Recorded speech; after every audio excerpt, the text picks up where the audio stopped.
கடலூர் மாவட்டம் வடலூரில் வள்ளலார் சத்தியஞான சபையில் மாசி மாத ஜோதி தரிசனத்தில் திரளான பக்தர்கள் கலந்து கொண்டு வழிபட்டனர். பூச நட்சத்திர தினத்தை முன்னிட்டு இரவு 8 மணி அளவில் சத்தியஞான சபையில் 6 திரைகளை நீக்கி ஜோதி தரிசனம் காண்பிக்கப்பட்டது.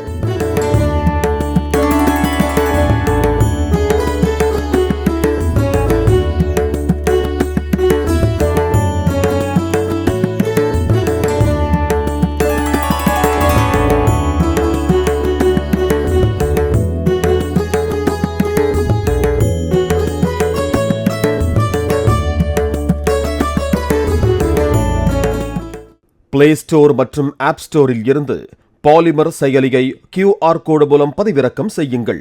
செய்திகளை உடனுக்குடன் பெறுங்கள்.